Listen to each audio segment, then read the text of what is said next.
मसीह यीशु के अजीम और जलील नाम में आपकी सलामती हो। मेरा नाम पादरी प्रोफेसर टोनी विलियम है। हमारे एक सब्सक्राइबर हैं जिनका नाम आमिर सरफराज है। उन्होंने एक सवाल भेजा है, आए हम पहले उनका सवाल सुनते हैं। जी, मैं सब व्यूअर्स को सलाम। मेरा नाम आमिर सरफराज है और मैं कराची से ताल्लुक़ रखता हूँ। मैं स्पेशली पाजी साहब का शुक्रिया अदा करता हूँ कि इनके बयान करदा कलाम से हमें बहुत कुछ सीखने को मिला और हमारे बहुत सारे कॉन्सेप्ट क्लियर हुए।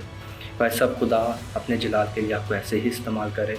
पाजी साहब, मेरा भी एक सवाल है कि जब बाग़ अदन में औरत को सज़ा दी गई तो खुदा ने कहा कि तू दर्द के साथ बच्चा जनेगी, तो ये सज़ा तो औरत को दी गई थी, तो इससे जानवर क्यों मुतासिर हुए? प्लीज़ इस कॉन्सेप्ट को क्लियर कर दे। खुदावन अपने जलाल के लिए आप ऐसे ही इस्तेमाल करें, आमीन।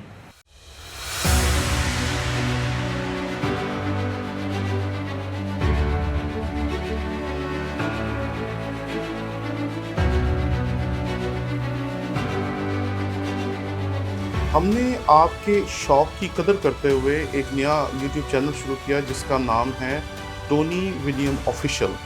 इस पे हमने कोशिश की कि अपने तमाम कोर्सेज जो पिछले 15 साल में हम पढ़ाते रहे हैं वो डाल सकें ताकि आप उससे बेहतर तौर पर सीख सकें।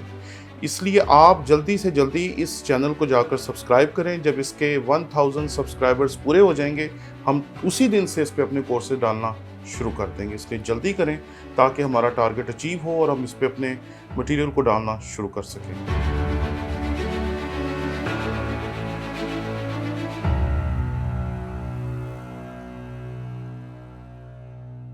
जी आमिर साहब, आपका सवाल बड़ा यूनिक है क्योंकि हम फ़र्क तरीके के लोगों के सवालात सुनते हैं, लेकिन ये बड़ा दिलचस्प सवाल है क्योंकि हमने जब पैदाइश उसके तीसरे बाब में लानत के बारे में खुदावंद के हुक्म को देखा तो उस वक्त सचमुच खुदा हवा और आदम के साथ बात कर रहा है। लेकिन अगर आप गौर से देखें तो जो लानतें उन पे नाजिल की गई वो सारी दुनिया के ऊपर नाजिल हुई।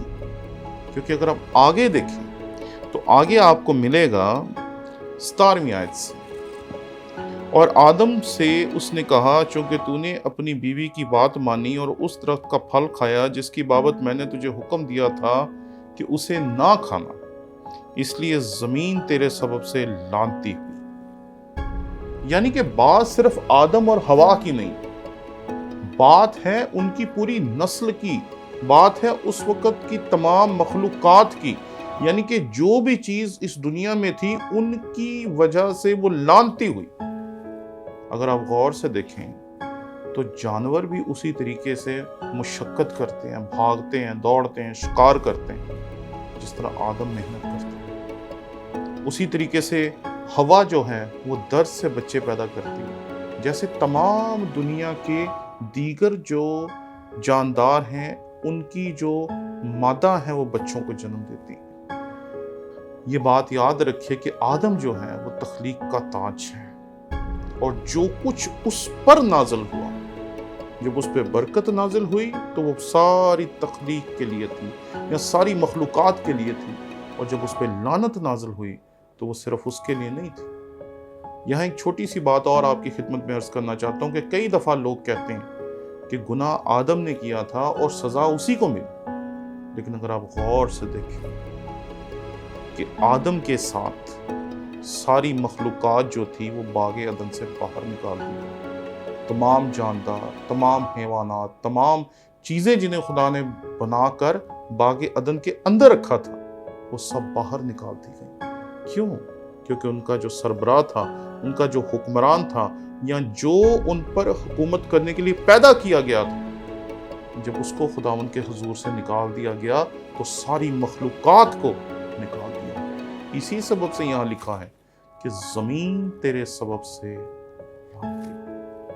इसलिए ये हकीकत है जिसे हमेशा याद रखना चाहिए। इंसान के गुनाह का असर ना सिर्फ उसकी औलाद पे हो बल्कि आज तक पैदा होने वाले हर इंसान पर होता है। इसलिए तमाम मखलूकात आज भी गुनाह के तहत हैं, उन लानतों के तहत हैं जो इंसान पर उस वक्त नाज़िल की गई जब आदम और हवा ने गुनाह किया। इसलिए आज जो भी दुख और दर्द इस दुनिया में पाया जाता है وہ اس ایک نافرمانی کی وجہ سے۔ شکریہ۔